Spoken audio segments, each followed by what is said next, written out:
Hi, boys and girls. My name is Miss Ellsworth, and I'd like to read another story for you. This one is titled Peanut Butter and Brains. Notice how the word jelly is crossed off. The author of this story is Joe McGee, and the pictures are by Charles Santoso. So let's read Peanut Butter and Brains. We have our main character, Mr. Reginald, right there in the middle. And we have all of his friends, the other zombies. Now notice they have speech bubbles. And inside the speech bubbles are pictures of brains. Reginald was not like all the other zombies. The other zombies wanted brains for breakfast, lunch, and dinner, but not Reginald. This is what he desires. That is what makes him happy. So while all the other zombies have something different on their minds, and the other townsfolk are running from them, let's see what Reginald says. All Reginald wanted was a peanut butter and jelly sandwich. Brains, moaned the zombie horde, shuffling through the streets of Corkville. Wherever the zombies went, people ran, screaming in fear. Nobody wanted their brains eaten. Not for breakfast, not for lunch, and even not for dinner. So here are the other zombies as they are marching with one thing on their minds, but Mr. Reginald is different. Reginald didn't shuffle with them. His stomach rumbled and growled, and all he could do was dream about a peanut butter and jelly sandwich. Sweet jelly, moaned Reginald. Sticky peanut butter.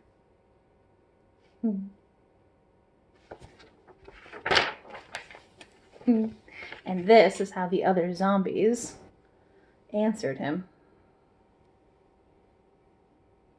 They're puzzled. No brains? The other zombies asked.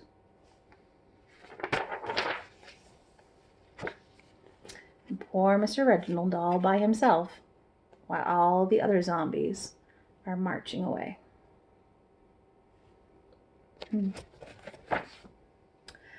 No brains, said Reginald.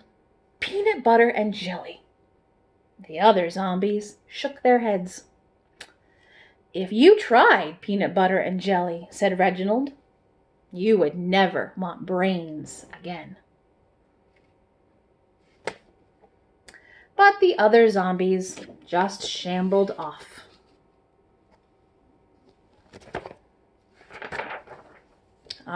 So here's Mr. Reginald trying to fulfill his wish. Reginald went to the corner cafe and tried to order a sandwich. But the man behind the counter shook his head and pointed to the sign. No zombies allowed. So then he goes to school. He tried the school cafeteria, but the lunch lady slapped a hunk of meatloaf on his tray instead. It looked an awful lot like brains. He doesn't want that. So he tries somewhere different.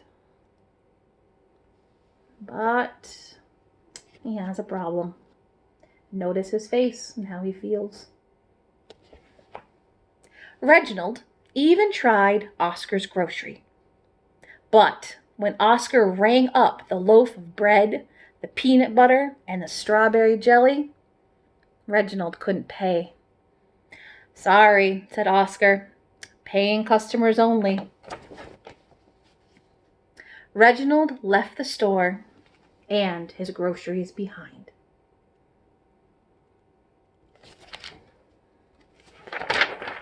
Hmm. But then he sees something. He sees this little girl. Notice what she's holding. Across the street stood little Abigail Zink, the smartest girl in Corkville. She carried a lunch bag in her hand. I wonder what's inside of it. Reginald recognized the familiar jelly stain that was seeping through the paper bag. Peanut butter and jelly, he moaned.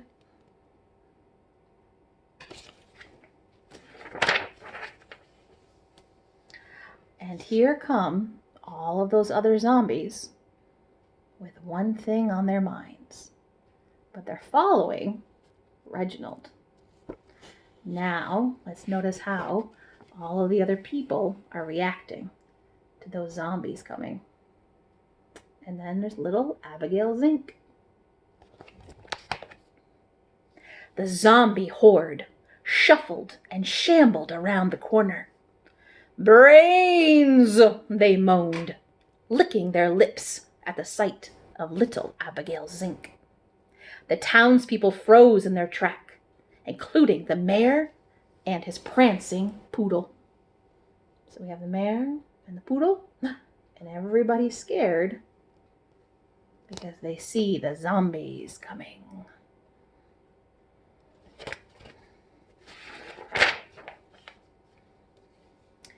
So most of the zombies have one thing on their mind, but Mr. Reginald, he's different. Now notice how Abigail is now reacting.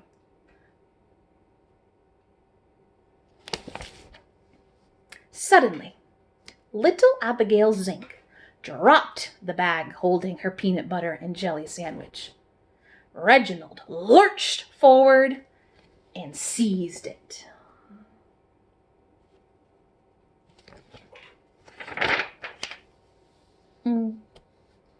So this is what's happening now. Reginald finally has that bag with that peanut butter and jelly.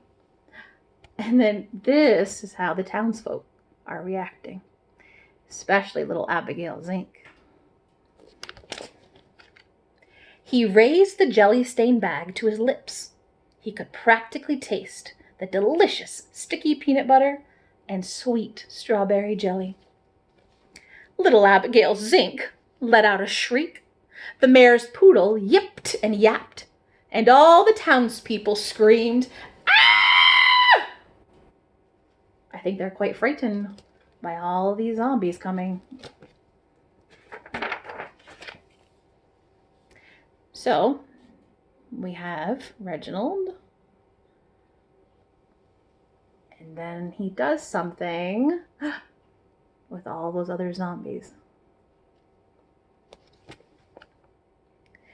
If the other zombies could just smell the peanut butter, Reginald thought. If they could just taste the sweet jelly.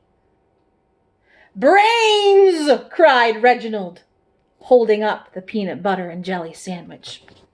But it's not brains. It's just peanut butter and jelly sandwich. Brains! Moaned the zombies, reaching for the sandwich. Reginald threw it into the crowd of the drooling zombies.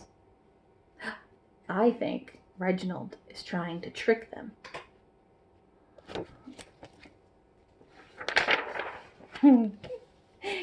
Notice how the zombies have different facial expressions now. They weren't smiling in the first pictures at the beginning of the pages. And then notice how the townsfolk, their faces look different than they did. They don't seem as scared anymore. When the zombies tore into the peanut butter and jelly sandwich, their eyes lit up. Not brains, they said, licking their lips. Yummy! Better than brains! The zombies rubbed their bellies, and the townspeople smiled. "Why, they're just hungry," declared the mayor. "And peanut butter and jelly does the trick." Notice the speech bubbles. They don't anymore have the brains inside the speech bubbles. Now they have changed.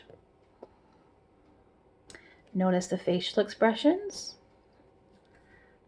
And notice the way they're interacting with the townsfolk. Peanut butter and jelly did do the trick. The zombies no longer wanted brains, and the townspeople were no longer afraid of the zombies. Soon, the zombies were a regular part of Quirkville. They collected the garbage, walked dogs, and swept the streets. They were happy to help, and even happier to be paid in peanut butter and jelly sandwiches.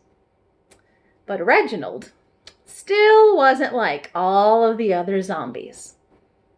Because while they were enjoying their peanut butter and jelly sandwiches, Reginald had moved on to